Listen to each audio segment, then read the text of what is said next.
Albert Einstein, जो ये uncle आपको दिख रहे हैं, ये है एल्बर्ट आइंस्टाइन, जो कि बहुत ज़्यादा फेमस एक साइंटिस्ट है। इन्होंने एक फॉर्मूला दिया था E=mc²। क्या फॉर्मूला था? E=mc²। जो ये देख रहे हो, ये आइंस्टाइन ने दिया था ये फॉर्मूला। इस फॉर्मूले से जो आज एटम बम और जो हाइड्रोजन बम जो आज बन रहे हैं या फिर पहले बने थे, वो इसी फॉर्मूले से बने थे। अगर ये फॉर्मूला नहीं होता तो ना तो एटम बम बनते ना हाइड्रोजन बम बनते। ठीक है, इस एक फॉर्मूले से E=mc², जो किसने दिया था? एल्बर्ट आइंस्टाइन ने। एटम बम होते क्या हैं? एटम बम होते क्या हैं? जो नॉर्मल बम होते हैं वो कुछ ही जगह को ख़राब करते हैं। जो नॉर्मल बम होते हैं वो कुछ ही जगह को ख़राब करते हैं, लेकिन जो एटम बम होते हैं वो बहुत ज़्यादा जगह को ख़राब कर देते हैं। ख़राब कर देते हैं मतलब कि जो ये ज़मीन है इसको इतनी मतलब ख़राब कर देंगे, बिल्कुल रूखी सूखी, ना तो यहाँ पे कोई रह सकता और खेती भी नहीं हो सकती उस ज़मीन पे अगर कहीं पे एटम बम ब्लास्ट कर दे तो। एटम बम पता है कितने एरिया को डिस्ट्रॉय कर देता है? एटम बम 5 किलोमीटर की जो रेडियस है और उससे जो सर्कल बनेगा उतनी जगह को डिस्ट्रॉय कर देता है, उतनी जगह को, उतनी ज़मीन को रूखी सूखी मिला देता है। उस एटम बम, उस एक एटम बम के ब्लास्ट से ना तो कोई ह्यूमन बचता, ना कोई पशु पक्षी, बिल्डिंग, पेड़ पौधे, कुछ भी नहीं बचता, कुछ भी। बहुत खतरनाक होता है, बहुत ज़्यादा खतरनाक है एटम बम। और उससे भी खतरनाक होता है हाइड्रोजन बम। ठीक है, अगर किसी जगह पे मान लो एटम बम ब्लास्ट कर दिया है तो जो 5 किलोमीटर की जो रेडियस है उससे जो सर्कल बनेगा वो उतनी ज़मीन पे तो जितने भी लोग रहते हैं सब मर जाएंगे। मतलब कुछ ही टाइम में लाखों लोग की मौत हो सकती है, लाखों लोग की मौत एक फॉर्मूले की वजह से, E=mc²। उसके बाद जितनी जो जगह है जो खराब हो गई, जितने लोग मर गए, उसके बाद जो 5 से 10 किलोमीटर की जो डिस्टेंस है वहाँ पर रहने वाले लोग हैं ना, उन्हें एक स्किन प्रॉब्लम हो गई थी। जब ये पहली बार ब्लास्ट हुआ था तब ये देखा गया था कि वहाँ के लोगों को एक स्किन प्रॉब्लम हो गई थी। वो स्किन प्रॉब्लम हुई थी जो एटम बम ब्लास्ट होता है, उस एटम बम ब्लास्ट होने की वजह से जो रेडिएशन निकलती है, जो रेडिएशन एटम बम से निकलती है, उनकी वजह से स्किन प्रॉब्लम हो गई थी, लोगों को स्किन प्रॉब्लम होने लगी थी। और वो मतलब इतनी खराब, मतलब गंदी प्रॉब्लम थी, इतनी खतरनाक थी। स्किन कैंसर से भी बहुत खतरनाक। और स्किन कैंसर का तो इलाज है, आज अपने पास इलाज है स्किन कैंसर का, बट जो ये एटम बम से जो रेडिएशन निकलती है इनका इलाज अभी तक नहीं है डॉक्टर के पास, अभी तक नहीं ढूंढ पाई इसकी मेडिसिन। जो एटम बम से जो रेडिएशन निकलती है जिनकी वजह से स्किन प्रॉब्लम हुई है लोगों को, उनका इलाज आज तक नहीं पता,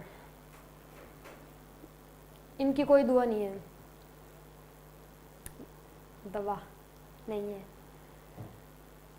और जो नेक्स्ट 10 से 15 किलोमीटर वाले लोग थे उनमें अलग ही कोई प्रॉब्लम देखी गई कि मतलब मान लो कुछ लोग हैं उन्हें सुनना बंद हो गया, कुछ लोगों को दिखना बंद हो गया, कुछ के मतलब जो बॉडी पार्ट्स है वो मतलब ऐसे जो फिंगर्स है मतलब ऐसे टेढ़े मेढ़े हो गए, पता नहीं क्या हुआ। और अगर ये प्रॉब्लम उन लोगों को होगी जो उनकी आज वाली जो जनरेशन है, उनकी नेक्स्ट जनरेशन है, उनमें भी वो सेम प्रॉब्लम देखी गई है जिसका कोई इलाज नहीं है।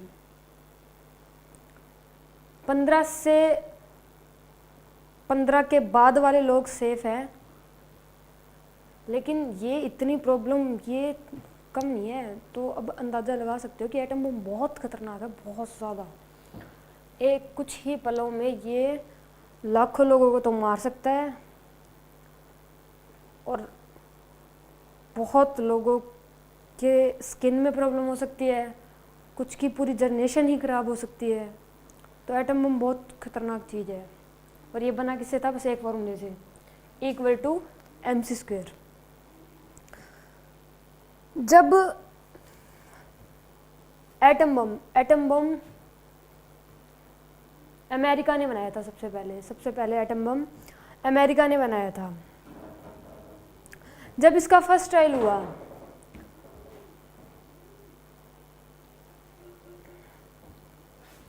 फर्स्ट ट्रायल अमेरिका में हुआ था, वो हुआ था 16 जुलाई 1945।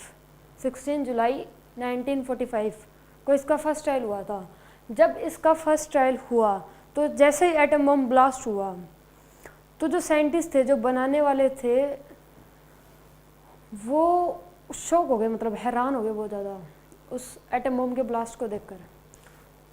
वो सोचे कि ये तो बहुत ज़्यादा खतरनाक चीज़ बन गई, बहुत ज़्यादा खतरनाक चीज़ बन गई। ये साइंटिस्ट ने सोचा, जो मेन साइंटिस्ट था जो ये एटम बम बना रहा था, वो था ओपनहाइमर था। उसने सोचा कि ये तो बहुत, मतलब जितनी हमने सोची थी उससे भी कई गुना खतरनाक चीज़ बन गई, बोले ये नुकसान देगा, ये अच्छी चीज़ नहीं बनी। तो जो प्रेसिडेंट था अमेरिका का, उसके पास, मतलब उसको कहा ओपनहाइमर ने कि ये इसे मतलब ब्लास्ट मत करो, ये मतलब लाखों लोगों को मार देगा। तो जो प्रेसिडेंट था वो कहता, हु आर यू, होते कौन हो तुम हमें बताने वाले, कि ये गवर्नमेंट डिसाइड करेगी, तुम्हारा काम है बनाना, ब्लास्ट करे ना करे ये हमारा काम है। तो बन गया वो। एक चीज़ और, जब उसने, मतलब जब ये ट्रायल कर रहा था, फर्स्ट ट्रायल ओपनहाइमर, तो इसके मन में एक डर था कि अगर जो ये ब्लास्ट होता है ना, तो इससे जो एनर्जी रिलीज होती है तो वो बहुत ज़्यादा होती है, बहुत ज़्यादा, मतलब बहुत ही ज़्यादा, जो मतलब उतना टेम्परेचर हम ह्यूमन तो कर ही नहीं सकते, पॉसिबल ही नहीं है। ठीक है, शायद 4000 डिग्री सेल्सियस, मतलब इससे भी ज़्यादा ही होती है। अगर इतनी ज़्यादा एनर्जी रिलीज़ होगी तो जो हाइड्रोजन है, जो हाइड्रोजन गैस अपने पास, वो कहीं फ्यूज़ करके हीलियम में कन्वर्ट ना हो जाए। अगर हीलियम में कन्वर्ट होगी तो पूरी अर्थ है, कहीं वही ना उड़ जाए, कहीं पूरी अर्थ पे ही ब्लास्ट ना हो जाए। जो सेम प्रोसेस है, जो हाइड्रोजन फ्यूज़ करके हीलियम में चेंज होती है, ये सेम प्रोसेस सन पे होता है, ये सेम प्रोसेस सन पे होता है। इसलिए सन में तो देखा है ना, सन के पास तो कोई जा ही नहीं सकता, पास जाओगे तभी चले जाओगे। तो उसे ये डर था कि अगर ये प्रोसेस हो गया, फ्यूज़ करके अगर हीलियम में चेंज होगी हाइड्रोजन, तो पूरी अर्थ ही ब्लास्ट हो जाएगी और सबसे पहले तो अमेरिका होएगा। तो ये क्वेश्चन लेके आइंस्टाइन के पास आया था ओपनहाइमर। ऐसा लिखा गया है बहुत सी बुक्स में, पता नहीं आया था या नहीं, पर लिखा गया है तो पढ़ना तो है ही, कि जो ओपनहाइमर है वो आइंस्टाइन के पास आया था ये क्वेश्चन लेके कि अगर ये ऐसा हो गया तो कहीं पूरी अर्थ ही ब्लास्ट ना हो जाए और सबसे पहले तो अमेरिका हो जाएगा। तो तब ये आइंस्टाइन कहता नहीं, ऐसा कुछ नहीं होगा, ये चेंज नहीं होगी, मतलब ऐसा नहीं होगा, अर्थ ब्लास्ट नहीं होगी, आप कर लो, ट्रायल कर लो। अब ये आइंस्टाइन ही जाने कि इसने ऐसा क्यों बोला, इसके बारे में कहीं भी कुछ नहीं बता रखा कि आइंस्टाइन ने ऐसा क्यों बोला, वो नहीं पता। बस इसने ये कह दिया, कहता तुम कर लो ट्रायल, ऐसा कुछ नहीं होगा। तो इसने, ओपनहाइमर ने ट्रायल कर ली, तो फिर रिजल्ट तो बता ही दिए कि मतलब बहुत खतरनाक चीज़ बन चुकी थी एटम बम, बहुत खतरनाक।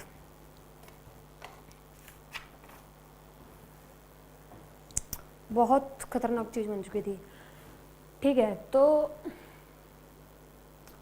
जो फर्स्ट एटम बम जहाँ गिराया गया, फर्स्ट ब्लास्ट हुआ एटम बम, वो हुआ था जापान में। जापान के दो, जो ऐसे नहीं बोलते कि ये मतलब फेमस शहर है, जैसे हमारे इंडिया में जैसे मान लो दिल्ली और बॉम्बे है, वैसे उस टाइम जापान में दो थे, एक तो हिरोशिमा, एक नागासाकी। इन पे ब्लास्ट कर दिया। पहला ब्लास्ट हुआ था 6 अगस्त 1945, और उसके नेक्स्ट 3 दिन बाद 9 अगस्त 1945 को दूसरा ब्लास्ट हुआ था। पहला ब्लास्ट हुआ हिरोशिमा पे, दूसरा ब्लास्ट हुआ नागासाकी पे। अच्छा, इन पे ब्लास्ट करने का, इन पे एटम बम फोड़ने का मतलब इन्हीं 2 शहरों पे क्यों चूज़ किया, ये भी एक था मेन। तो कोई कंट्री है तो उनकी मेन पावर क्या होती है? आर्मी होती है। अगर आर्मी ख़त्म होगी तो नॉर्मल पीपल के पास थोड़ी पावर होती है कि मतलब वो दूसरे देश पे कब्जा कर लें या फिर अपनी कंट्री को सेव कर लें। नॉर्मल पीपल के पास तो ये होती नहीं है। पावर किसके पास होती है? सारी आर्मी के पास होती है। अगर किसी देश की आर्मी अगर नहीं है, अगर आर्मी अपन ने ख़त्म कर दी तो उस देश पर हम कब्जा आराम से कर सकते हैं, बिल्कुल बिना कोई परेशानी से, क्योंकि हथियार तो सब उनके पास ही होते हैं, आर्मी के पास ही होते हैं। बाकी नॉर्मल पीपल तो, जनता तो ले ही नहीं सकती, मतलब सेफ खुद को कैसे करेगी? आर्मी होती है पावर तो देश की। तो यहाँ पर हिरोशिमा पर 75,000 आर्मी थी। तो आर्मी को ख़त्म करने के लिए, देश पे राज करने के लिए आर्मी को ही ख़त्म करना पड़ेगा, तो इसलिए हिरोशिमा पर बॉम्ब ब्लास्ट किया गया। जब भी बॉम्ब ब्लास्ट हुआ तो 1.5 लाख लोग तो हिरोशिमा में थे जो मारे गए, और 75,000 जो लोग थे वो नागासाकी में मारे गए। तो अब कुछ ही क्षणों में इतने लोग की डेथ होगी, है ना? बहुत खतरनाक चीज़ थी एटम बम, जो सिर्फ एक फार्मूले से बनी है, E = mc², आइंस्टाइन ने दी है।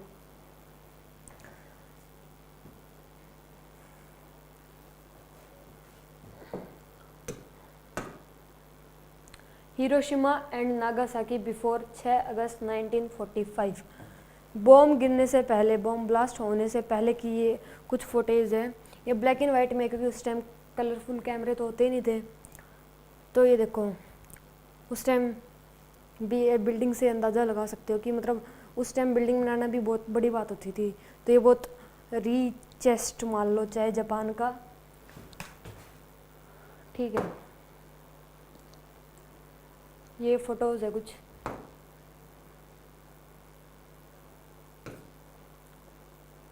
बॉम्ब ब्लास्ट की फ़ोटो ऑन 6 अगस्त 1945।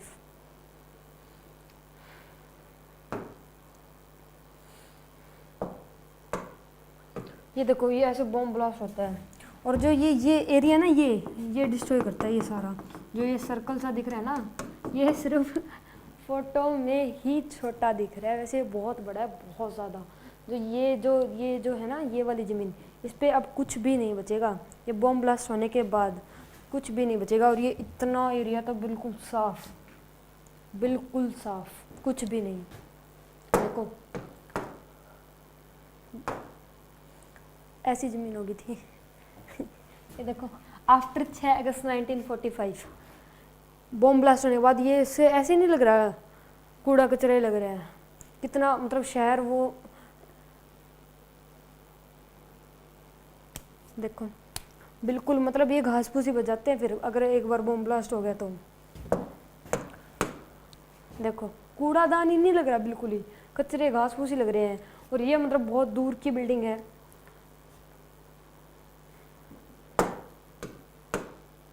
देखो, फूट गया सब कुछ। ये स्किन प्रॉब्लम है, ऐसी स्किन प्रॉब्लम हो गई थी रेडिएशन की वजह से। जो बॉम्ब ब्लास्ट, जो एटम बम से जो रेडिएशन निकली थी, उनकी वजह से ये स्किन प्रॉब्लम, ऐसी प्रॉब्लम हो गई थी लोगों को, जिसका इलाज पता ही नहीं था, अभी भी नहीं पता। उस टाइम तो क्या पता हुआ, अभी भी नहीं पता। ये देखो,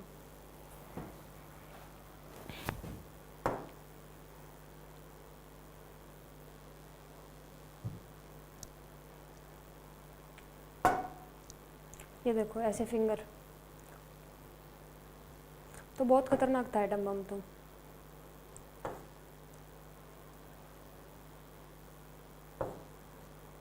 देखो हाथ, ये उस टाइम का हॉस्पिटल है एक। ऐसे लोग, ऐसे पेशेंट जिन्हें आईसीयू में होना था एडमिट, वो ऐसे लाइन में बैठे हैं बाहर। भीड़ इतनी ज़्यादा थी हॉस्पिटल में। ऐसे हॉस्पिटल होते थे पहले तो, 1945 की बात है, ऐसे हॉस्पिटल। और देखो भीड़,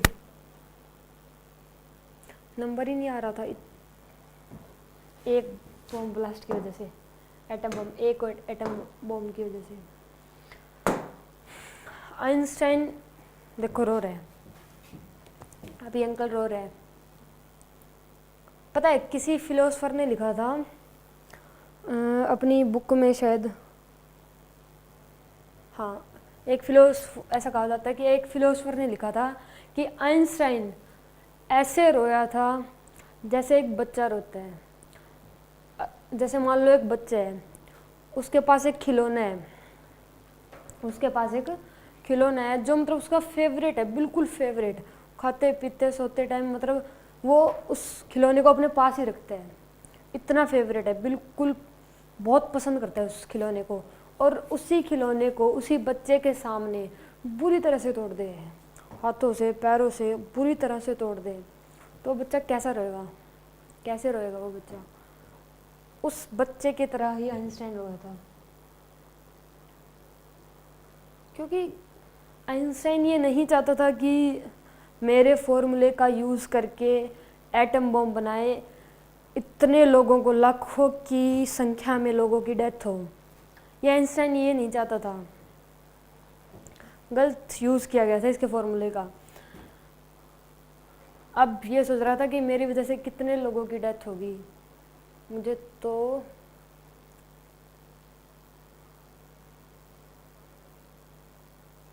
मतलब मुझे तो, मैंने ये क्या फॉर्मूला बना दिया, मेरी वजह से कितने लोगों की डेथ होगी, मुझे तो नर्क में भी जगह नहीं मिलेगी, ऐसा सोच रहा था।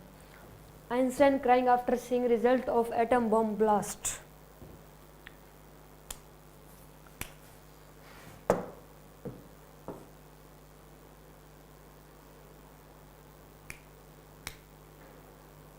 ये वीडियो उस टाइम की, जो मतलब उस टाइम की नहीं, उस वो ब्लास्ट होने के बाद जो ऐसे इमेजिन करके जो मतलब ऐसा ऐसा हुआ है वैसा बताया था, वैसी वीडियो है।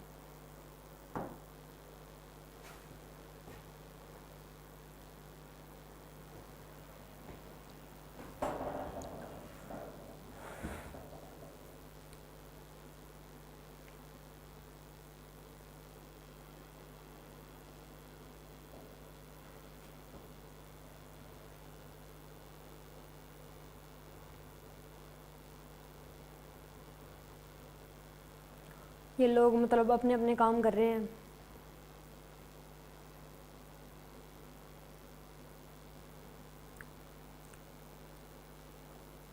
ये एटम बम लेके आ गए, ये बच्चा यहाँ पे सूरज देख रहा है, देख रहा है, पता नहीं क्या कर रहा है।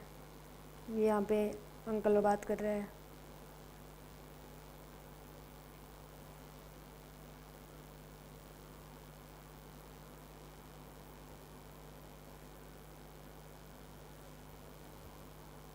एटम बम भाई ये बनाई गई है, ये छोड़ दिया भाई।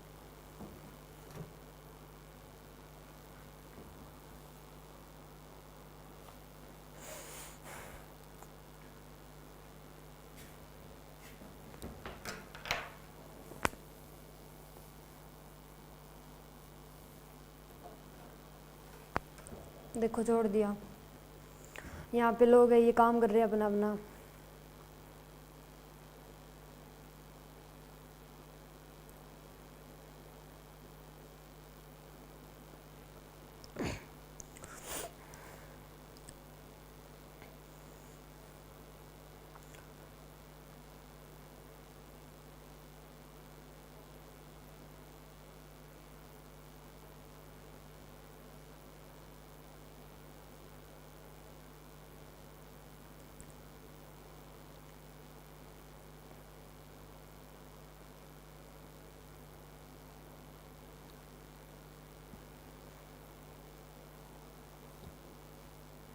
ये लोग हैं घूम रहे हैं मार्केट में।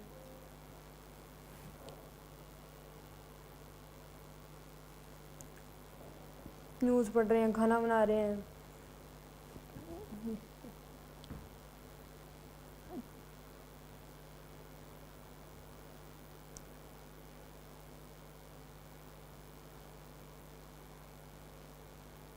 ये इसके अंदर की प्रोसेस है कि इसमें क्या होता है।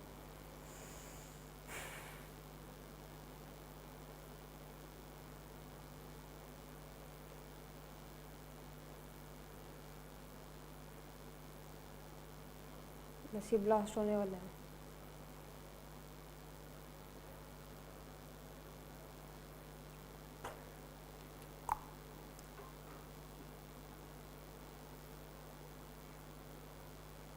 देखो देखा कैसे उड़ गया वो।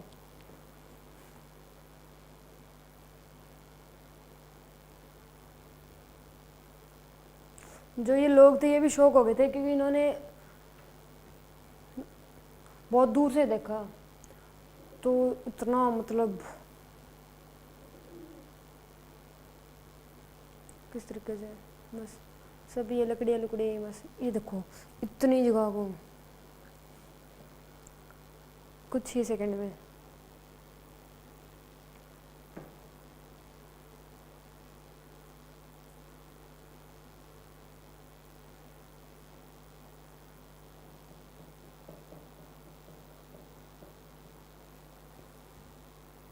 खत्म। तो देखा मतलब उसे ऊपर से आने में नीचे आने तक 1 मिनट कम से कम लगी होगी। 1 मिनट में लाखों लोग मर गए, लाखों लोग, है ना। तो खतरनाक तो बहुत था भाई। ये कुछ वैल्यू दे रखी है, ये बता रखा है कि nuclear weapons in the world, कि जो पूरा मतलब वर्ल्ड है, वर्ल्ड की अलग अलग जो कंट्री है उन कंट्री में कितने एटम बम है, कितने हाइड्रोजन बम कोई नहीं बताता। अपनी कंट्री का हाइड्रोजन बम कोई नहीं बताता अभी तक, तो मतलब किसी ने रिवील किया नहीं। एटम बम पता है। जो मेन है ना, जो मतलब मेन होते हैं वो 2 हैं, यूएसए एंड रशिया।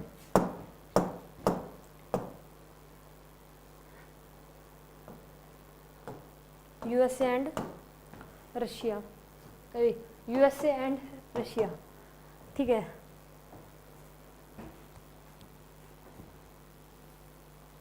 जो रशिया है इसके पास सबसे ज़्यादा एटम बम है, 7,000।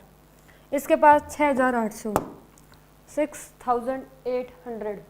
वैसे मतलब जो मेन माना जाता है जिसे सब डरते हैं वो यूएसए है, यूएसए अमेरिका। देखो सबके पास अलग अलग हैं। North Korea 60, 270, 130, 140, 80, 300, 250। तो ये कुछ मतलब इतने इतने एटम बॉम्ब है इनके पास, ठीक है। इंडिया के पास भी है, और बाकी जो कंट्री है ना इनके पास एटम बम नहीं है, बाकी के पास कुछ है ही नहीं। हमारे पास है तो है 130 है चाहे।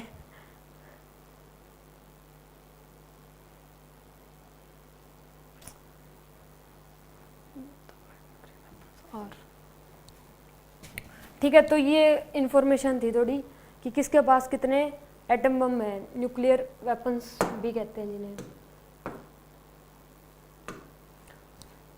जो ये 4 लोग देख रहे हो अलग अलग शक्ल के, अलग अलग जगह के,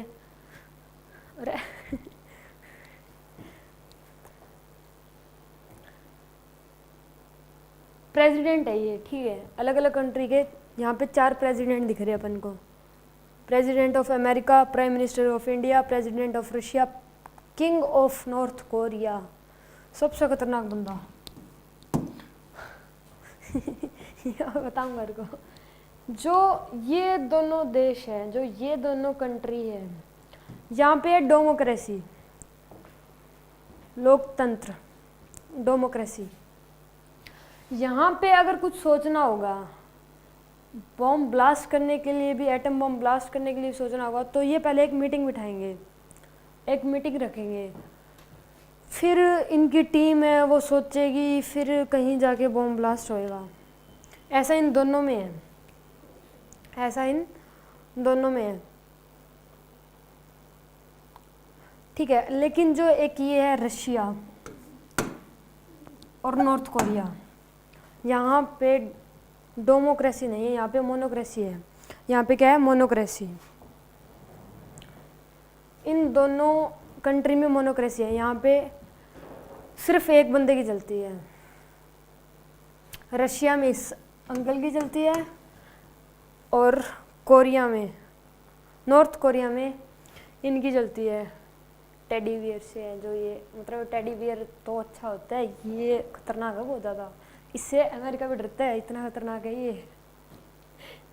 क्योंकि जो ये ना, इसकी ये अगर इसे कुछ बॉम्ब ब्लास्ट भी करना होगा तो किसी की सुनेगा थोड़ी। ये तो रात को, जैसे मान लो रात को इसकी अपनी वाइफ से लड़ाई होगी, दिमाग खराब होगा। लेडीज़ के सामने तो वैसे ही कोई नहीं बोल सकता, वाइफ के सामने तो कौन बोलेगा? कोई नहीं बोल सकता भाई, वाइफ के सामने कोई नहीं बोल सकता। तो वाइफ को तो कुछ कह नहीं सकता। रात को ही फ़ोन कर दे कि सुबह बस इनके अमेरिका पे बॉम्ब ब्लास्ट करने हैं, तो सुबह बॉम्ब ब्लास्ट। इतना थोड़ा सटका हुआ है मतलब इन्हें सोचना नहीं पड़ता।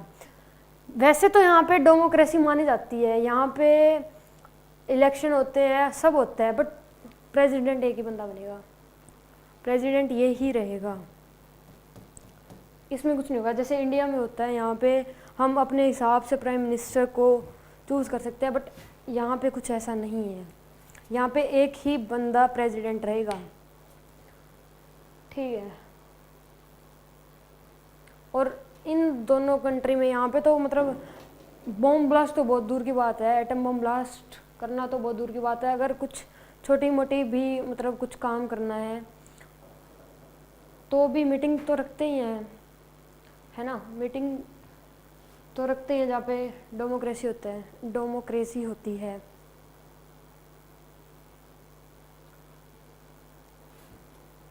नॉर्थ कोरिया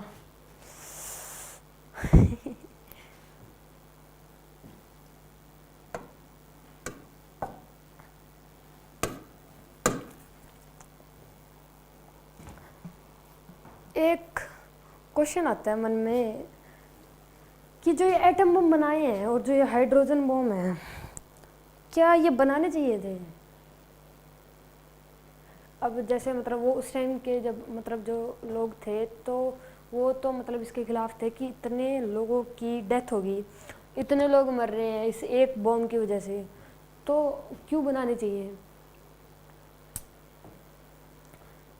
तो सोचो क्यों, अगर बनाने चाहिए या नहीं बनाने चाहिए थे?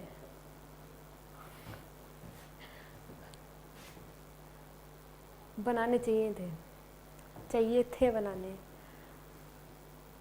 ऐसे तो जैसे वो ओपनहाइमर, ऐसा मन में एक क्वेश्चन ये है कि जैसे ओपनहाइमर आइंस्टाइन के पास गया तो आइंस्टाइन ने ऐसा क्यों बोला कि आप ट्रायल कर लो एटम बम की, जबकि वो तो उसके खिलाफ था, एटम बम के खिलाफ था। बाद में वो रोया था, जो एटम बम के बाद जो सीन हुआ उन्हें देखकर वो रोया था।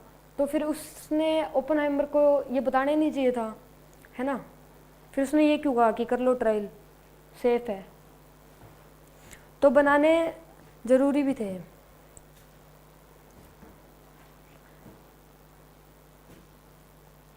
अच्छा, बनाने क्यों ज़रूरी थे? एक व्यक्ति था, मतलब ऐसा व्यक्ति बहुत खतरनाक, अमेरिका भी डरता था उससे। हिटलर, नाम सुना होगा, हिटलर नाम तो सुना होगा। हिटलर था प्रेसिडेंट जर्मनी का प्रेसिडेंट था, ठीक है। तो हिटलर जो था, वो जो जर्मनी थी ना, वो तो तानाशाह था, मोनोक्रेसी थी वहाँ पे एक ही बंदे की चलती थी, वो था हिटलर। और हिटलर इतना खतरनाक बंदा, अगर उसके सामने कोई बंदा, अगर उसने बोल दिया कि सीधे खड़ा रहना है और वो थोड़ा सा ऐसे भी हो गया थोड़ा सा, या फिर उसे छींक भी आ गई, तो भी उसी टाइम उसे मरा देता था। इतना डिसिप्लिन्ड बंदा और इतना खतरनाक। तो जो हिटलर था वो चाहता था कि सिर्फ जर्मनी पर नहीं, पूरी वर्ल्ड पर मेरा राज हो, पूरी वर्ल्ड पर राज हो। तो हिटलर जो था वो लग गया था एटम बम बनाने, एटम बम बनाने लग गया था।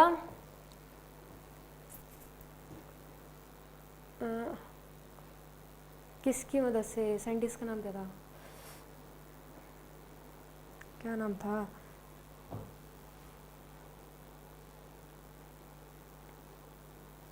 नाम याद नहीं है, भूल गया रे मैं।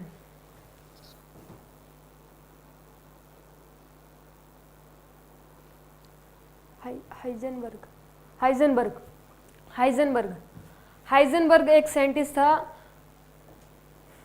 जो जर्मनी, मतलब इसके हिटलर हिटलर उस हिटलर वो साइंटिस्ट था हाइजेनबर्ग, उसका एक प्रिंसिपल भी पढ़ते हो।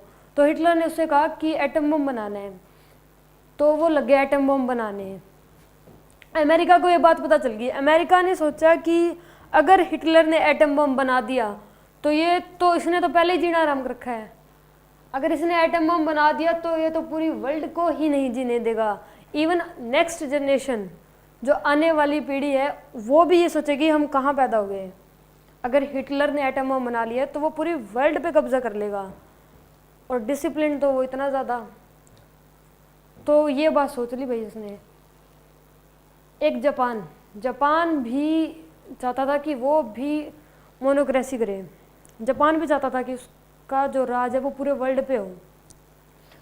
तो अमेरिका ने जर्मनी से पहले एटम बम बना लिया, जो ओपनहाइमर था उसने पहले एटम बम बना लिया जर्मनी से। अगर जर्मनी बना लेती तो दिक्कत हो जाती बहुत ज़्यादा।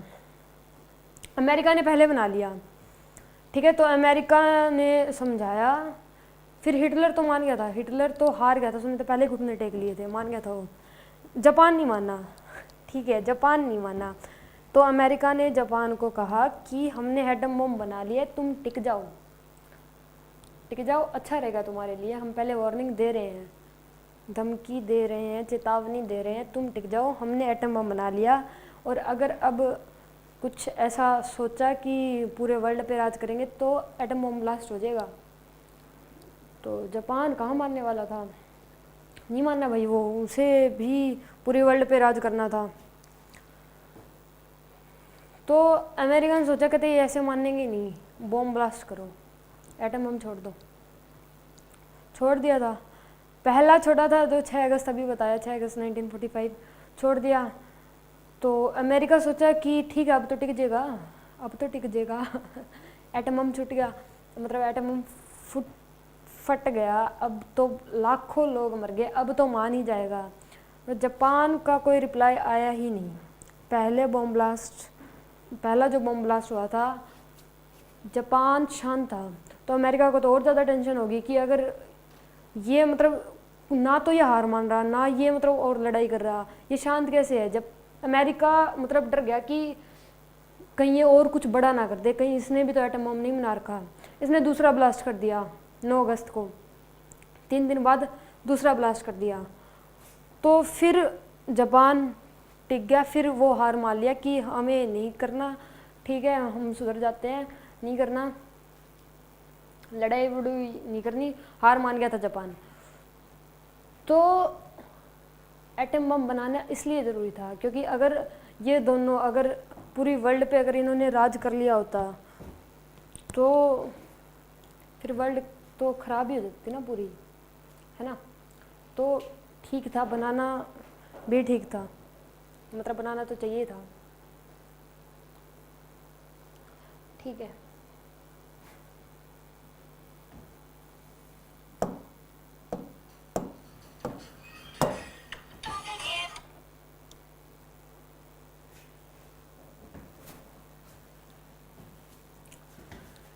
Wrong statement before Einstein. Einstein से पहले जो लॉज थे, जो स्टेटमेंट थी, जो प्रिंसिपल थे, जो लोग मानते थे, वो आइंस्टाइन ने रॉन्ग बता दी।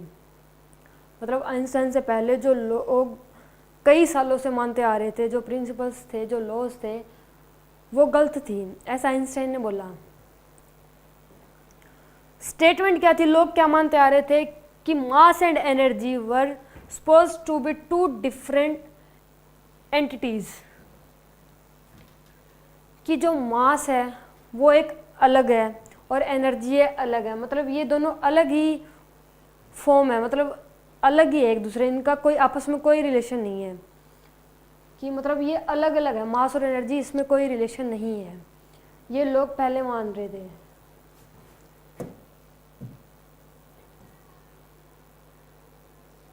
लेकिन आइंस्टाइन कहता नहीं, ये गलत है, इसने पहली स्टेटमेंट पर क्रॉस मार दिया। कहता ऐसा नहीं है, मास और एनर्जी अलग अलग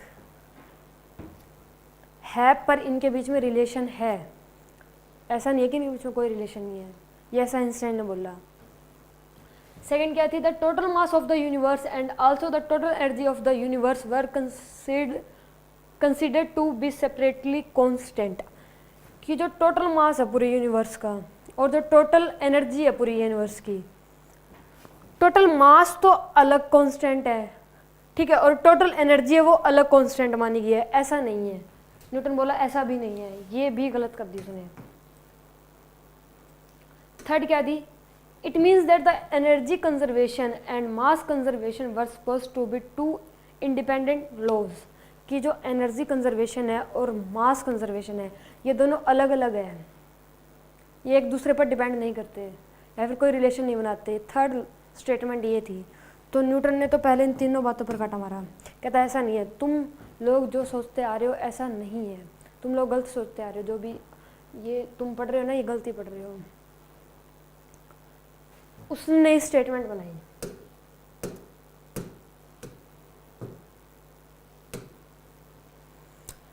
न्यूटन ने कहा कि energy can be converted into mass and mass can be converted into energy according to relation this E equal to mc²। Einstein ने कहा कि जो मास है वो एनर्जी में चेंज हो सकता है और जो एनर्जी है वो मास में चेंज हो सकती है मेरे इस फॉर्मूले से E इक्वल टू mc² से। ऐसा बोला, ठीक है, पहली स्टेटमेंट ये दे दी।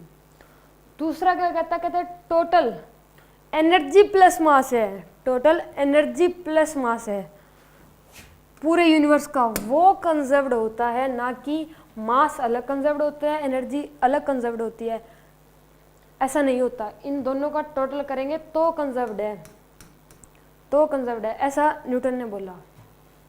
ठीक है, दो स्टेटमेंट दे दी। लोग कहते हम तो नहीं मानते, कहते हम तो नहीं मानते, ऐसे कैसे कह दिया, हम तो यही पढ़ते आ रहे हैं कितने सालों से, यही मानते आ रहे हैं। कहते ऐसे कैसे बना दिया formula E equal to mc², अपनी मर्जी से बना दिया।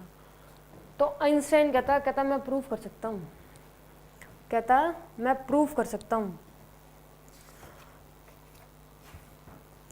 तो जो लोग थे वो कहते दिखाओ भाई प्रूफ करके। तो इसने अलग अलग एक्सपेरिमेंट किए, मास को एनर्जी में कन्वर्ट करने के लिए अलग एक्सपेरिमेंट करके दिखाया, एनर्जी को मास में कन्वर्ट करने के लिए अलग एक्सपेरिमेंट करके दिखाया, वो अभी पढ़ेंगे। आइंस्टाइन ने क्या बताया कि उसने जो वो तीन स्टेटमेंट थी वो रॉन्ग बता दी, तीनों स्टेटमेंट क्या कर दी, रॉन्ग बता दी। कौन सी तीन स्टेटमेंट थी वो, जो ये तीनों स्टेटमेंट थी जो ये पढ़ ली, ये रॉन्ग बता दी। इसने कहा कि ऐसा नहीं होता, ये कहता कि energy can be converted into mass and mass can be converted into energy according to this relation. ये कहता है कि जो एनर्जी है वो मास में कन्वर्ट हो सकती है, एनर्जी है वो मास में कन्वर्ट हो सकती है, और जो मास है वो एनर्जी में कन्वर्ट हो सकता है। ठीक है, ऐसा आइंस्टाइन ने बोला। कहता अगर इस फॉर्मूले से देखें तो मास है वो एनर्जी में कन्वर्ट हो सकता है और जो एनर्जी है वो मास में कन्वर्ट हो सकती है according to this formula E equal to mc²। ये फॉर्मूला आइंस्टाइन ने दिया था, E इक्वल टू mc²। और इसने क्या बताया कि जो टोटल, जब एनर्जी प्लस मास पूरे यूनिवर्स का, इन जो ये टोटल है एनर्जी प्लस मास टोटल पूरे यूनिवर्स का, ये दोनों मिलकर कंजर्व्ड होते हैं, ना कि ये दोनों अलग अलग कंजर्व्ड होते हैं। ठीक है, एनर्जी प्लस मास पूरे यूनिवर्स का क्या होता है, कंजर्व्ड होता है, ऐसा आइंस्टाइन ने बताया अपने लॉ में। ठीक है, तो स्टार्टिंग में लोग तो कहते हैं ऐसे कैसे बता दिया, हम तो ये मानते हुए आ रहे हैं कि अलग अलग कंजर्व्ड होता है, वो 3 लो आपने मतलब ऐसे गलत बता दिए, तो ऐसे कैसे बता दिया, प्रूफ तो करो। तो आइंस्टाइन कहता मैं प्रूफ करके दिखाता हूँ। तो इसने 2 एक्सपेरिमेंट किए अलग अलग। पहले तो इसने ये कहा कि पहले जो मास है उसे एनर्जी में कन्वर्ट करके दिखाता हूँ। इसने कहा कि 1 किलो मास ले लो किसी भी चीज़ का, किसी भी मैटर का, एनी मैटर, 1 किलो मास ले लो और उसे एनर्जी में कन्वर्ट कर सकते हैं इस फॉर्मूले से। देखो = mc²। मास कितना लिया है, kg। C speed of light कितनी होती है, 3 × 10⁻² का स्क्वायर। तो यहाँ से क्या आ जाएगा, 9 × 10⁻16 जूल एनर्जी। कहते एक kg मास से इतनी एनर्जी बन सकती है। इसने ये फॉर्मूले से ये प्रूव कर दिया कि मास है वो किसमें, एनर्जी में कन्वर्ट हो सकता है। ऐसा आइंस्टाइन ने प्रूव कर दिया। और ये मतलब बहुत ज़्यादा एनर्जी है, बहुत ज़्यादा। ठीक है, किलोवाट में। देखो इसे किलोवाट में ऐसे चेंज कर रखा है, देखो ह्यूज अमाउंट। देखो ये बहुत बड़ी अमाउंट है, ये इतनी अमाउंट है। देखो किलोवाट आवर में करें, किलोवाट आवर का मतलब जो घरों में जो बिल आते हैं ना वो किलोवाट आवर में आते हैं। ठीक है, तो ये इतनी ज़्यादा है कि जैसे मतलब एक पूरे स्टेट की इतना बिल आए, सबका मिला के हरियाणा का पूरा बिल आए वो इतना आएगा, मतलब इतनी किलोवाट में एनर्जी इतनी। तो 1 किलो से इतनी क्या कर सकते हैं, एनर्जी बना सकते हैं 1 किलो मास से। ऐसा आइंस्टाइन ने प्रूव कर दिया। ठीक है, नेक्स्ट उसने बताया कि जो एनर्जी है उसको भी मास में कन्वर्ट कर सकते हैं। एनर्जी है उसको भी नहीं, रुको, इसमें क्या बता रखा है, if we heat a substance then the heat energy given to this substance will increase its mass. अगर किसी को एनर्जी दी, हीट एनर्जी दी, तो उसका मास भी इंक्रीज हो जाएगा। मास क्या हो जाएगा, बढ़ जाएगा। अगर किसी चीज को एनर्जी दे दी, किसी सब्सटेंस को क्या दे दी, हीट एनर्जी दे दी, तो उसका मास क्या हो जाएगा, बढ़ जाएगा। But this increase in mass is so small that we can not measure it even by the most sensitive balance. वो कहता बढ़ तो जाएगा उसका मास, लेकिन वो हम मेज़र नहीं कर सकते। मतलब वो बिल्कुल थोड़ा सा बढ़ेगा, पर बढ़ेगा ज़रूर। लेकिन ऐसा कोई इंस्ट्रूमेंट नहीं बना कि हम उसे मेज़र कर सकें कि कितना मास बढ़ा है, क्योंकि वो बिल्कुल सेंसिटिव बैलेंस है। मतलब बहुत कम बढ़ेगा, लेकिन बढ़ेगा ज़रूर, ऐसा आइंस्टाइन ने कहा। ठीक है, इसने ये भी बताया कि मास को भी एनर्जी में कन्वर्ट कर सकते हैं। इसका भी इसने एक्सपेरिमेंट करके दिखाया। इसने कहा if we compress a spring, ये एक स्प्रिंग है, इसे कंप्रेस कर दिया तो इसका मास है क्या हो जाएगा, इंक्रीज हो जाएगा। But we can not confirm this mass increase by any experiment. ये है, ठीक है, एक स्प्रिंग है, इसे हमने एनर्जी दी तभी तो मतलब ये कंप्रेस होएगा। एनर्जी देंगे तभी ये कंप्रेस होएगा। इसे एनर्जी दी तो ये कहता जैसे ही एनर्जी दी इसका मास बढ़ जाएगा। मास बढ़ जाएगा, पर वो मास को हम मेज़र नहीं कर सकते। मास बढ़ेगा ज़रूर, लेकिन वो मास हम मेज़र नहीं कर सकते क्योंकि वो बहुत कम वैल्यू होगी उसकी। ठीक है, आइंस्टाइन ने जो वो 3 लॉ थे जो कह दिए थे कि ये तीनों जो लॉ जो पढ़ रहे हैं लोग पहले से, ये गलत है, ये तीनों उसने गलत साबित कर दिए थे। इसने फिर अपने लॉ बनाए। ये कहता कि energy can be converted into mass and mass can be converted into energy according to this relation = mc²। Einstein कहता कि जो एनर्जी है, एनर्जी को हम कन्वर्ट कर सकते हैं मास में। ठीक है, एनर्जी को किस में कन्वर्ट कर सकते हैं, मास में। और जो मास है उसे किस मास को कन्वर्ट कर सकते हैं, एनर्जी में। मेरे इस दिए हुए फॉर्मूले से एनर्जी को कन्वर्ट कर सकते हैं मास में, और मास को कन्वर्ट कर सकते हैं किसमें, एनर्जी में। ठीक है, कहता ये मेरा फॉर्मूला, इससे ये ऐसा कर सकते हैं, दोनों को आपस में क्या कर सकते हैं, कन्वर्ट कर सकते हैं। सेकंड इसने बताया कि जो टोटल एनर्जी प्लस मास है पूरे यूनिवर्स का, क्या टोटल एनर्जी प्लस मास पूरे यूनिवर्स का, वो कंजर्व्ड होता है। ये दोनों अलग अलग कंजर्व्ड नहीं होते। टोटल एनर्जी प्लस मास दोनों पूरे मतलब दोनों एनर्जी प्लस मास पूरे यूनिवर्स का क्या होता है, रिमेन कंजर्व्ड। ठीक है, टोटल होता है, ये दोनों प्लस करेंगे तो अलग अलग ये कंजर्व्ड नहीं होते, ऐसा आइंस्टाइन ने बताया। तो लोग कहते हैं कि हम तो पहले से ये मानते हुए आ रहे हैं, जो ये आपने तीनों हमारे जो फॉर्मूले थे, लॉज थे, प्रिंसिपल थे, जो भी थे, ये फ्लॉप कर दिए, कहते गलत है ये तीनों ऐसे ही, और अपने ये नए दे दिए फॉर्मूले, ऐसे कैसे, हम तो नहीं मानते कि जो मास एनर्जी में कन्वर्ट हो जाएगा, एनर्जी मास में कन्वर्ट हो जाएगी, प्रूफ तो करके दिखाओ। तो आइंस्टाइन कहता रुको प्रूफ करूँगा मैं। तो इसने 2 एक्सपेरिमेंट किए, जिसमें एक में तो मास एनर्जी में कन्वर्ट करके दिखाया और एक एनर्जी मास में कन्वर्ट करके दिखाई। ठीक है, तो इसने ये 2 एक्सपेरिमेंट भी करके दिखाए लोगों को। जब लोग कहते हम नहीं विश्वास करते, तब इसने ये 2 एक्सपेरिमेंट करे। इसने कहा 1 किलो मास ले लो और उससे एनर्जी में कन्वर्ट कर सकते हैं मेरा फॉर्मूला लगा के। इसने क्या फॉर्मूला दिया था, ये वाला फॉर्मूला लगा के, इक्वल टू mc²। मास कितना है, मास, इसने कहा 1 किलो मास ले लो किसी भी मैटर का, ऑफ एनी मैटर, किसी भी मैटर का 1 किलो मास ले लो। मास कितना लेना है, 1 किलो, 1 किलो मास ले लिया जी। ठीक है, c क्या होता है, स्पीड ऑफ लाइट कितनी होती है, 3 × 10⁸, इसका स्क्वायर। यहाँ से एनर्जी कितनी आ गई, जूल।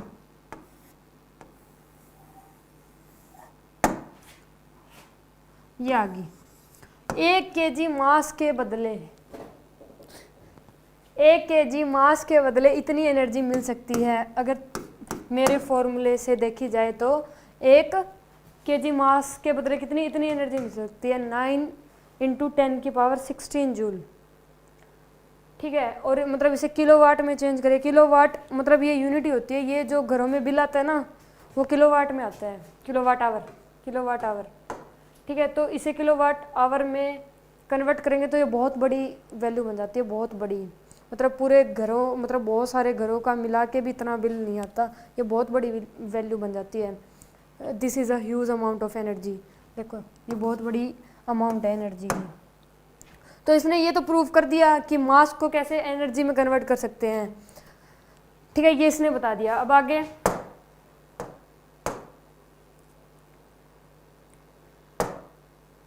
अब इसने ये भी बताया कि एनर्जी को भी मास में कन्वर्ट कर सकते हैं।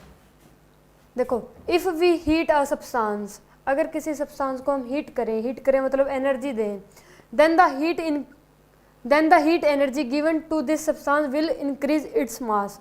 तो जो हीट एनर्जी देंगे उस सब्सटेंस को तो उसका मास भी बढ़ जाएगा, इंक्रीज इट्स मास। अगर किसी सब्सटेंस को हीट दी मतलब एनर्जी दी, हीट एनर्जी होती है एक प्रकार की, तो हीट दी तो साथ में क्या होगा, उसका मास भी क्या हो जाएगा, इंक्रीज हो जाएगा, ऐसा आइंस्टाइन ने बताया। But this increase in mass is so small that we can not measure it even by the most sensitive balance. इसने ये भी कहा लेकिन जो ये मास बढ़ेगा ये हम कैलकुलेट करके नहीं बता सकते कि कितना मास बढ़ेगा, ये हम कैलकुलेट नहीं कर सकते, ये मेज़र नहीं कर सकते कि मास कितना बड़ा है। क्यों नहीं कर सकते, क्योंकि ये बहुत स्मॉल है, क्योंकि ये क्या है, बहुत स्मॉल वैल्यू है, स्मॉल वैल्यू से ही मास बढ़ेगा, लेकिन बढ़ेगा ज़रूर, लेकिन वो हम मेज़र नहीं कर सकते कि वो कितना बढ़ेगा। ठीक है, मोस्ट सेंसिटिव वैल्यू, बहुत स्मॉल सी वैल्यू होती है, ऐसा कोई इंस्ट्रूमेंट बना ही नहीं जो ये बता सके कि मास कितना बढ़ेगा। ठीक है, तो आइंस्टाइन ने ऐसा भी बताया, इसमें एक एक्सपेरिमेंट भी करके दिखाया। इसने कहा कि एक ये ले लो, स्प्रिंग ले लो, ठीक है, ऐसे ब्लॉक बांध दिया और कहते इसको कंप्रेस करो। कंप्रेस किया तब इसे एक एनर्जी देनी पड़ी, एनर्जी के साथ ही कंप्रेस होएगा, तो इसे एनर्जी दी तो जो ये ब्लॉक है इसका मास बढ़ जाएगा, इस ब्लॉक का क्या होगा, मास बढ़ जाएगा। बढ़ेगा कितना ये हम नहीं बता सकते, लेकिन बढ़ेगा जरूर। ठीक है, if we compress a spring its mass will be increase but we can not confirm this mass increase by any experiment. हम किसी एक्सपेरिमेंट से ये नहीं बता सकते कि मास कितना बढ़ेगा, ये किसी भी एक्सपेरिमेंट से नहीं बता सकते कि मास कितना बढ़ेगा, लेकिन ऐसा कोई इंस्ट्रूमेंट नहीं बना जो ये बता दे कि मास कितना बढ़ेगा, ठीक है। ऐसा नहीं बता सकते, एनर्जी तो कैलकुलेट करके निकल गई थी, मास नहीं बता सकते क्योंकि ये बहुत स्मॉल वैल्यू होती है ना, तो ऐसा नहीं है, कोई डिवाइस ही नहीं है जो ये बता दे कि ये कितना मास बढ़ा, ठीक है। तो ये आइंस्टाइन ने बताया। ये 3 क्वेश्चन है उसी पे ही बेस्ड है, आइंस्टाइन के फॉर्मूले पे, इक्वल टू mc², ठीक है। तो पहला क्वेश्चन है कि what is energy equivalence of 1 proton, 1 proton की एनर्जी बतानी है, ठीक है। तो वही फॉर्मूला लगेगा, equal to mc²। Mass, 1 proton का मास कितना होता है, 1.6726 इंटू 10 की power -27। C speed of light वही 3 इंटू 10 की पावर 8 का स्क्वायर, 1.6726 इंटू 10 की पावर -27 इंटू 9 इंटू 10 की पावर 16। इसे सॉल्व करोगे तो 1 प्रोटॉन की एनर्जी पता चल जाएगी, ठीक है, 1 प्रोटॉन से कितनी एनर्जी निकलेगी। सेकंड क्वेश्चन है what is energy equivalence of 5 kg soil, same formula, equal to mc²। Mass कितना है 5, सी वही स्पीड ऑफ लाइट कितनी हो जाएगी 3 इंटू 10 की पावर 8 का स्क्वायर। आंसर क्या आ जाएगा 5 इंटू 9 इंटू 10 की पावर 16, यहाँ से आ जाएगा 40, यहाँ से आ गया आंसर इंटू 10 की पावर 16 जूल में आएगा आंसर, ठीक है, एनर्जी जूल में होती है, ठीक है। सेकंड क्वेश्चन आ गया, इतनी एनर्जी बनेगी, ठीक है। Question third, what is the energy equivalence of a person of mass 60 kg, मतलब किसी पर्सन का मास है 60 kg, उससे कितनी एनर्जी बन सकती है। तो वही formula, equal to mc²। Mass कितना होगा 60, 3 इंटू 10 की पावर 8 का स्क्वायर, सोल्व करेंगे तो 60 इंटू 9 इंटू 10 की पावर 16, सोल्व करेंगे कितना आ जाएगा 540 इंटू 10 की पावर जूल। तो इतनी एनर्जी रिलीज होगी, कोई 60 किलो का आदमी है तो उससे इतनी एनर्जी बना सकते हैं। ये बना तो सकते हैं लेकिन इसके लिए वो नहीं है, कोई वो होते हैं ना डिवाइस, ऐसे डिवाइस चेंज करने के लिए नहीं है कि मतलब अलग अलग मतलब डिवाइस आता है, मतलब ऐसा डिवाइस बना ही नहीं है कि जो हर किसी को, मतलब जो ये क्या होता है मास को एनर्जी में कन्वर्ट कर दे, अगर ऐसे कर दे तो फिर बिल ही ना आता किसी चीज़ का, है ना। पर ऐसे वो नहीं है, डिवाइस नहीं है अभी तक, तो फाइंड हुए नहीं डिवाइस, जब फाइंड हो जाएंगे तो और ख़तरनाक काम हो जाएगा, ठीक है। तो ऐसे क्वेश्चन आएंगे, ऐसे तो हो जाएंगे। आइंस्टाइन ने ये फॉर्मूला दे दिया, इक्वल टू mc², और ये कह दिया कि एनर्जी मास में कन्वर्ट हो सकती है और जो मास है वो एनर्जी में कन्वर्ट हो सकता है, ये आइंस्टाइन ने कहा। तो लोग कहते ये आपने कह तो दिया कि एनर्जी मास में कन्वर्ट हो सकती है और जो मास है वो एनर्जी में कन्वर्ट हो सकता है, लेकिन इसका कोई प्रैक्टिकली प्रूफ तो दो। तो इसने 2 एक्सपेरिमेंट करे, एक का नाम दिया पेयर प्रोडक्शन, दूसरे का दिया पेयर एनिहिलेशन ही बोल लो, ठीक है। इसने 2 एक्सपेरिमेंट करे और इन दोनों एक्सपेरिमेंट से ये प्रूव कर दिया कि जो एनर्जी है वो मास में कन्वर्ट हो सकती है और जो मास है वो एनर्जी में कन्वर्ट हो सकता है, ठीक है। पहले पढ़ते हैं कि पेयर प्रोडक्शन होता क्या है।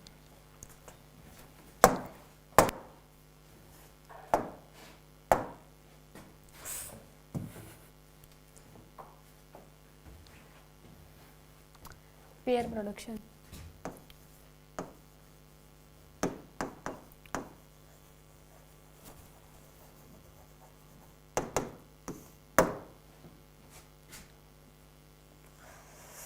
पेयर प्रोडक्शन वैसे तो इस फॉर्मूले से हम क्या करेंगे, एनर्जी कन्वर्टेड इनटू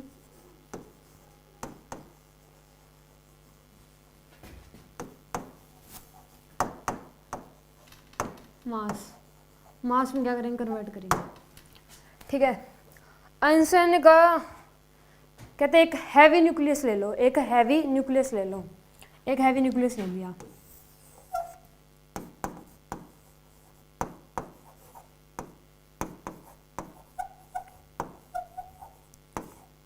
ये क्या है, एक हैवी न्यूक्लियस। वो कहता इस न्यूक्लियस का रेडियस और मास नोट कर लो, रेडियस और मास इस न्यूक्लियस का नोट कर लो, नोट कर लिया। फिर आइंस्टाइन ने कहा कि एक फोटोन ले लो, फोटोन क्या होता है, एनर्जी का पैकेट, एनर्जी का पैकेट होता है फोटोन, इसमें कोई मास नहीं होता, ये याद रखना, ये क्या है, एक मासलेस है। इसे एनर्जी फोटोन कह लो चाहे, क्योंकि एनर्जी का पैकेट ही होता है। ठीक है, इसकी गामा रेज या गामा फोटोन, कुछ भी कह लो, गामा रेज या गामा फोटोन। इसकी जो ये फोटोन था, इसकी एनर्जी कितनी ली,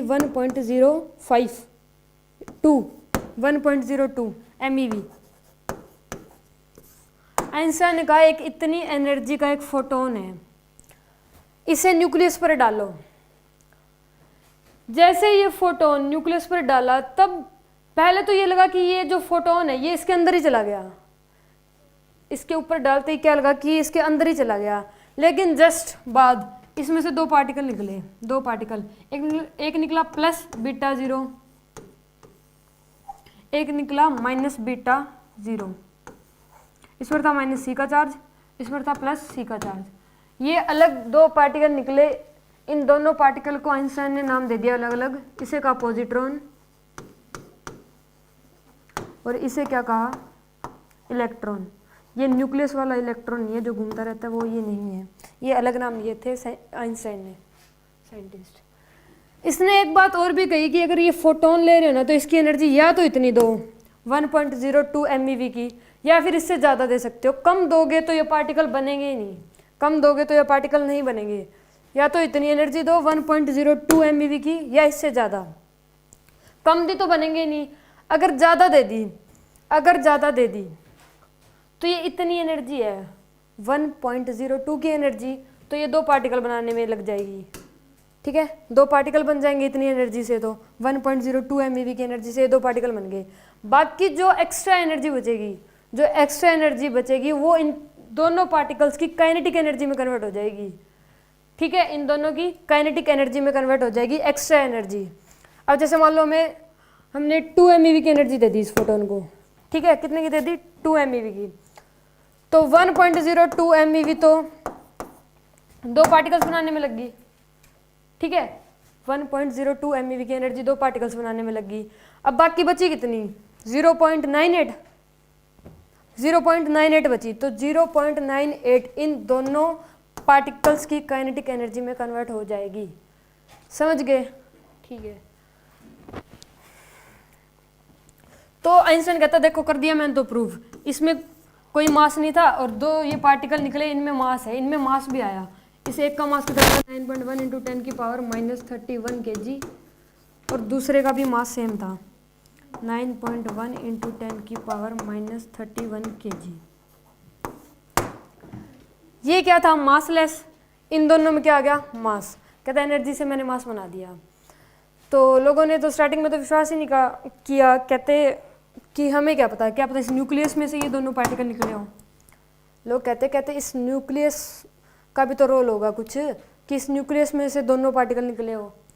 तो आइंस्टाइन कहता प्रोसेस होने से पहले इस न्यूक्लियस का मास और रेडियस नोट किया था ना, तो किया था।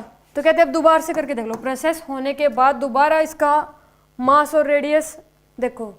तो जब दोबारा न्यूक्लियस का मास और रेडियस चेक किया गया तो इसमें कोई इफेक्ट नहीं था, जैसे पहले था प्रोसेस के बाद भी न्यूक्लियस वैसा ही था, ना तो कोई मास में चेंज आया ना कोई रेडियस में। तो इसका मतलब इस एनर्जी के पैकेट से दो पार्टिकल्स बना दिए और जिनमें क्या था, मास था। तो energy converted into mass by the process of pair production. ठीक है, ये आइंस्टाइन ने प्रूव कर दिया। तो लोग कहते हैं कि चलो ठीक है, ये मान लिया एनर्जी आपकी मास में कन्वर्ट होगी ऐसे वैसे। कहता है अब आपका फॉर्मूला E = mc², ये कैसे वैलिड है, ये कैसे मान ले। आइंस्टाइन कहता है रुको मैं प्रूव करके दिखाता हूँ, ये भी = mc² कैसे वैलिड है। इसने कहा इस एक पॉजिट्रॉन या फिर एक पार्टिकल का मास ले लो, कितना है, 9.1 × 10 की पावर -31 kg। इसको एनर्जी में कन्वर्ट कर दूंगा फिर तो मान लोगे। तो लोग कहते हैं ठीक है करके दिखाओ। तो उसने कर दिया, देखो कैसे किया अपने फॉर्मूले से, E = mc²।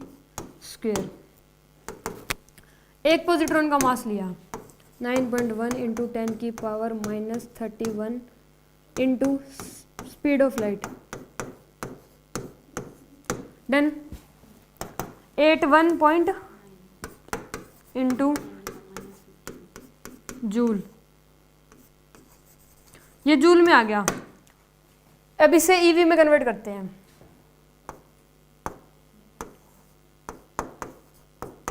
टेन की पावर -15 डिवाइडेड बाय 1.6 इंटू 10 की पावर, ये ईवी में आ जाएगा, इससे डिवाइड करेंगे तो ठीक है। अभी आ जाएगा 5875 इंटू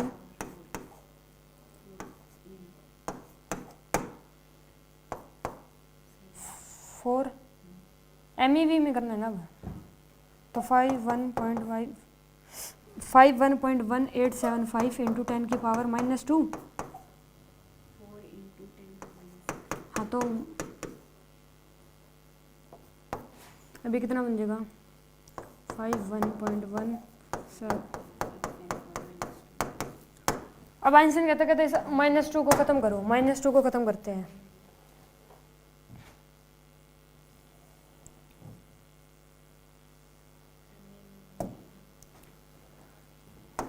ये MEV में आ गया, ठीक है।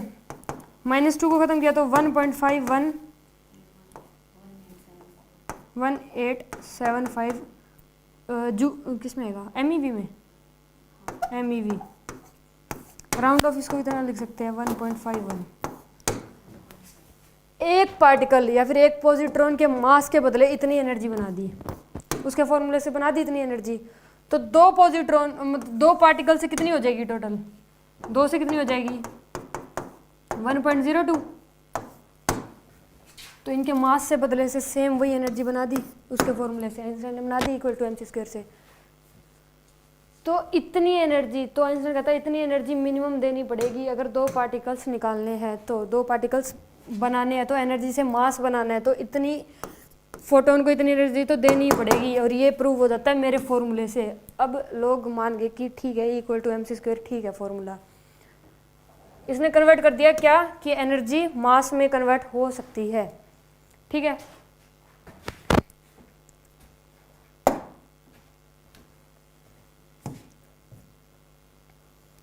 देखो ये भी पेयर प्रोडक्शन के बारे में दे रखा है। When an energetic gamma rays photon falls on a heavy nucleus then it gives rise to a production of an electron and a positron.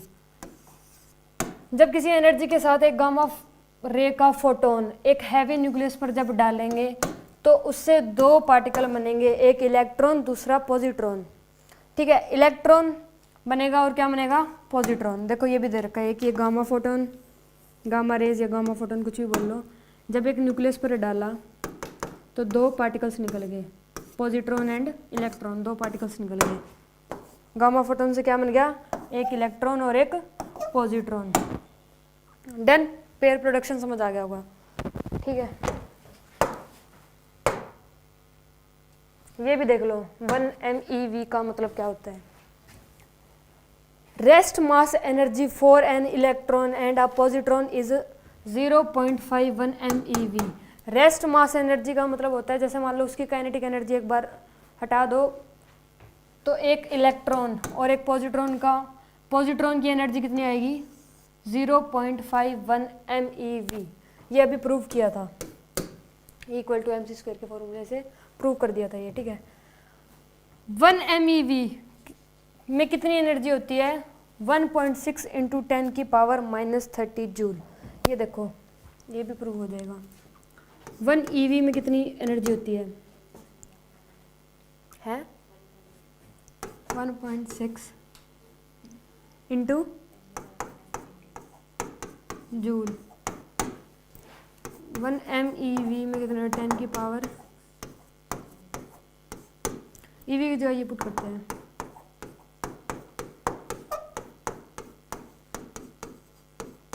तो कितना बन जाएगा 1.6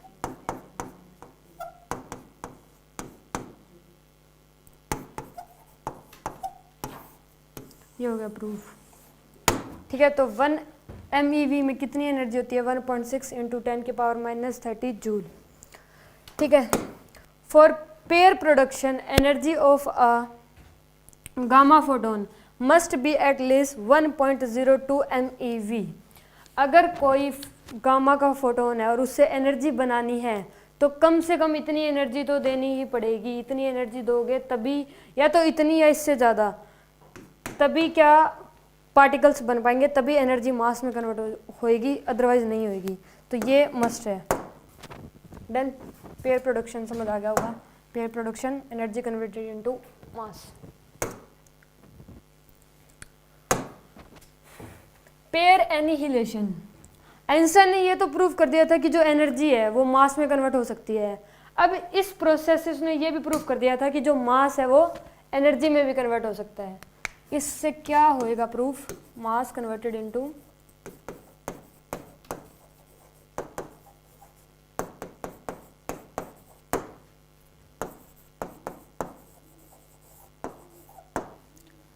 ठीक है। आइंस्टाइन ने कहा कि दो पार्टिकल ले लो, एक पॉजिट्रॉन और एक इलेक्ट्रॉन, इन दोनों को कंबाइन कर दो, इन दोनों को आपस में क्या कर दो? कंबाइन कर दो। दो पार्टिकल्स ऐसे ही कंबाइन नहीं होते, इनके लिए टेम्परेचर बहुत ज़्यादा हाई होना चाहिए, बहुत ज़्यादा टेम्परेचर बहुत बढ़ाकर, मतलब बहुत हाई कर कर इन दोनों को क्या कर दिया? कंबाइन कर दिया।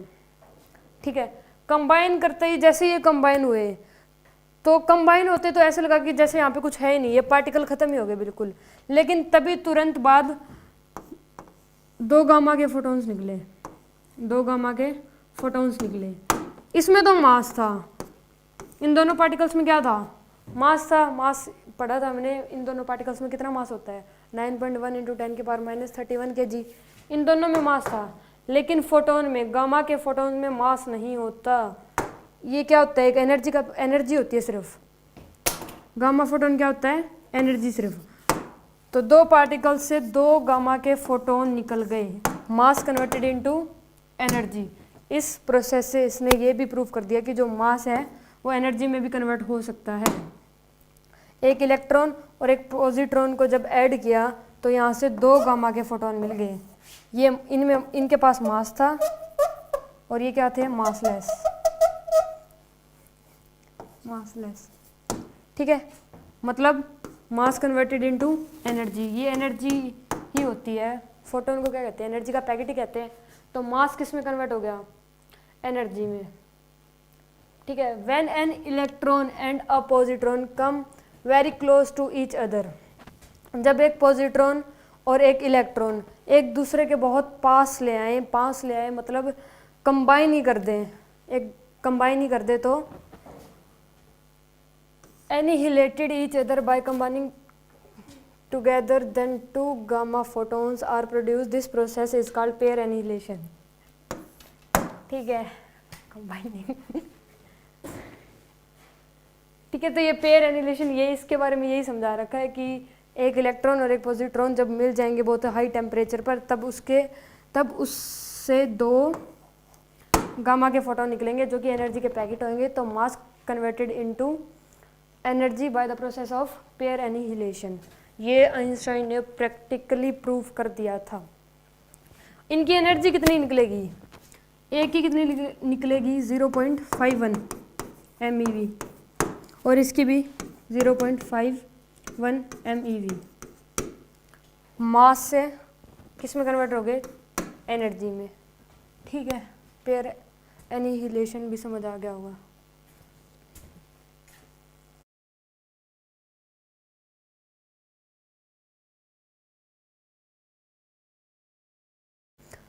एक ये वीडियो है, पहले वीडियो से पहले इसमें 3 पार्टिकल है। वो 3 पार्टिकल क्या है ये देख लो। ये जो ब्लू बॉल है ये इलेक्ट्रॉन, ये रेड वाली बॉल है ये पॉजिट्रॉन, और जो ये है पता नहीं क्या है ये फोटोन। ठीक है, तो एक बार ये वीडियो देखो, शायद समझ आ ही जाएगा।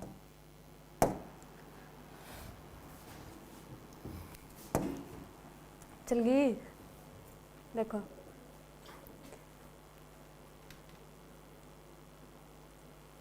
यहाँ पे एक न्यूक्लियस है। देखो यहाँ पे एक न्यूक्लियस है, हैवी न्यूक्लियस जो दिख नहीं रहा।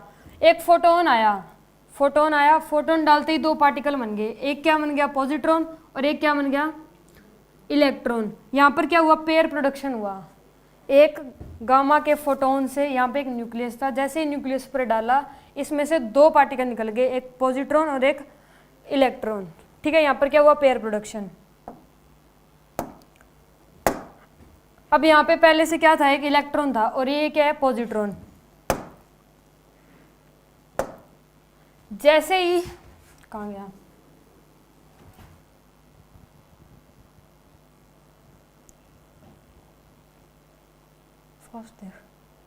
ठीक है, जैसे ये कंबाइन हुए एक दूसरे से, पॉजिट्रॉन और इलेक्ट्रॉन जैसे एक दूसरे से कंबाइन हुए, इन्होंने दो गामा के फोटॉन्स निकाल दिए।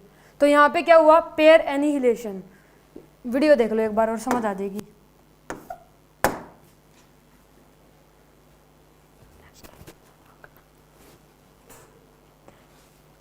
यहाँ पे हैवी न्यूक्लियस है, फोटोन आया, दो पार्टिकल बन गए, ये दो जुड़े पार्टिकल, दो फोटोन निकल गए। पेयर प्रोडक्शन हो रहा है पहले, फिर पेयर एनिहिलेशन हो रहा है। देख लो दोबारा से।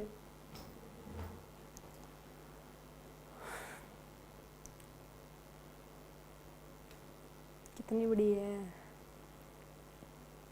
समझ आई क्या हुआ। पहले क्या हो रहा है, पेयर प्रोडक्शन, नेक्स्ट क्या हो रहा है, पेयर एनिहिलेशन। यहाँ पे होगा पेयर एनिहिलेशन। डन, ठीक है, वो बहुत बड़ी है।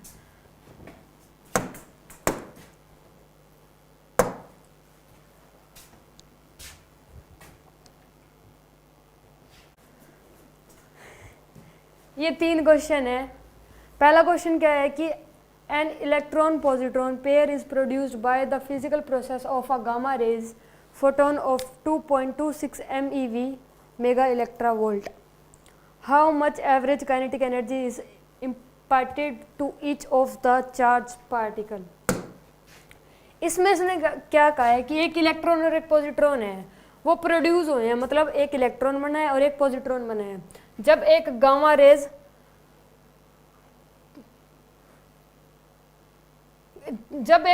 की एनर्जी कितनी थी, इतनी 2.26 MeV। तो पूछ रहे कि एवरेज काइनेटिक एनर्जी कितनी बची। ये क्या है, गामा रेज, इसकी एनर्जी कितनी है 2.26। इससे क्या मैंने दो पार्टिकल मिलने हैं, इलेक्ट्रॉन माइनस बीटा, इलेक्ट्रॉन लिख लो यार सीधा, इलेक्ट्रॉन प्लस पॉजिट्रॉन।